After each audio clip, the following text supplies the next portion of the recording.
Hello, and welcome to the Gentle Reader. Find a comfortable place, take a slow breath, and let the day soften around you.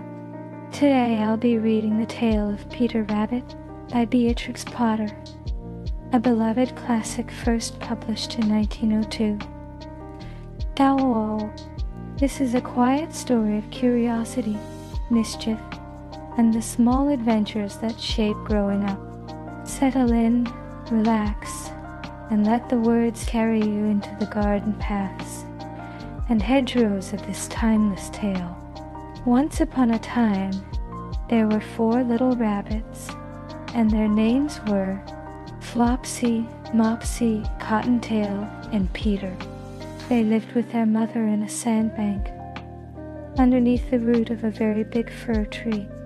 "Now, my dears," said old Mrs. Rabbit one morning, "you may go into the fields or down the lane, but don't go into Mr. McGregor's garden. Your father had an accident there. He was put in a pie by Mrs. McGregor. Now run along, and don't get into mischief. I am going out." Then old Mrs. Rabbit took a basket and her umbrella to the baker's. She bought a loaf of brown bread and 5 currant buns. I could Flopsy, Mopsy, and Cottontail, who were good little bunnies, went down the lane to gather blackberry. But Peter, who was very naughty, ran straight away to Mr. McGregor's garden and squeezed under the gate. First he ate some lettuces and some French beans, and then he ate some radishes, and then, feeling rather sick, he went to look for some parsley. But round the end of a cucumber frame, whom should he meet but Mr. McGregor? Mr. McGregor was on his hands and knees planting out young cabbages, but he jumped up and ran after Peter, waving a rake and calling out, "Stop, thief!" Peter was most dreadfully frightened. He rushed all over the garden, for he had forgotten the way back to the gate. He lost one of his shoes among the cabbages, and the other shoe amongst the potato. After losing them, he ran on 4 legs and went faster, so that I think he might have got away altogether, if he had not unfortunately run into a gooseberry net and got caught by the large buttons on his jacket. It was a blue jacket with brass buttons, quite new. Peter gave himself up for lost and shed big tears, but his sobs were overheard by some friendly sparrows, who flew to him in great excitement and implored him to exert himself.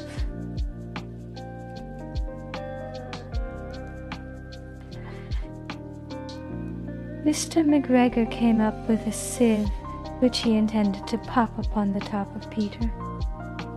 But Peter wriggled out just in time, leaving his jacket behind him, and rushed into the tool shed and jumped into a can.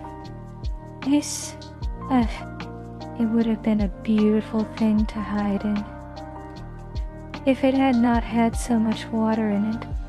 Mr. McGregor was quite sure that Peter was somewhere in the tool shed, perhaps hidden underneath a flower pot.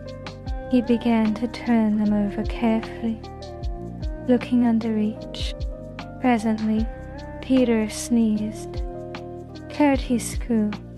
Mr. McGregor was after him in no time, and tried to put his foot upon Peter, who jumped out of a window, upsetting 3 plants. The window was too small for Mr. McGregor, and he was tired of running after Peter. He went back to his work. Peter sat down to rest.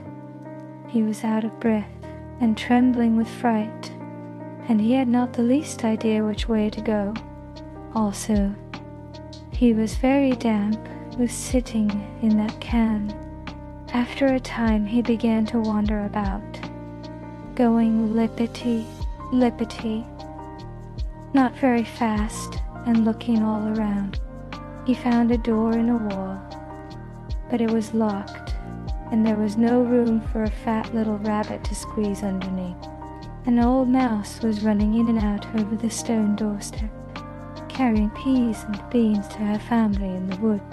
Peter asked her the way to the gate, but she had such a large pea in her mouth that she could not answer. She only shook her head at him. Peter began to cry. Then he tried to find his way straight across the garden, but he became more and more puzzled. Presently, he came to a pond where Mr. McGregor filled his water cans. A white cat was staring at some goldfish. She sat very, very still, but now and then the tip of her tail twitched as if it were alive. Peter thought it best to go away without speaking to her. He had heard about cats from his cousin, little Benjamin Bunny. He went back towards the tool shed, but suddenly quite close to him, he heard the noise of a hoe. Scrar-rich, scratch, scritch, scritch. Peter scuttered underneath the bushes, but presently, as nothing happened, he came out and climbed upon a wheelbarrow and peeped over. The first thing he saw was Mr. McGregor hoeing onions. His back was turned towards Peter, and beyond him was the gate. Peter got down very quietly off the wheelbarrow and started running as fast as he could go, along a straight walk behind some black currant bushes. Mr. McGregor caught sight of him at the corner, but Peter did not care. He slipped underneath the gate and was safe at last in the wood outside the garden. Mr. McGregor hung up the little jacket and the shoes for a scarecrow to frighten the blackbirds. Peter never stopped running or looked behind him till he got home to the big fir tree. Once he was so tired that he flopped down upon the nice soft sand on the floor of the rabbit hole and shut his eyes. His mother was busy cooking. She wondered what he had done with his clothes. It was the second little jacket and pair of shoes that Peter had lost in a fortnight. I am sorry to say that Peter was not very well during the evening.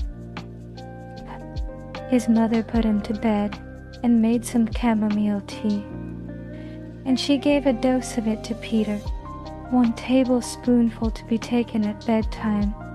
But Flopsy, Mopsy, and Cottontail had bread and milk and blackberries for supper. Thank you for spending this time with me. I hope this gentle reading brought you a moment of calm, comfort, or perhaps a fond memory from childhood. If you enjoyed this story, you're welcome to return to the Gentle Reader for more public domain classics. Read slowly and with care. Until next time, take care of yourself, and may your days be filled with quiet moments and good stories.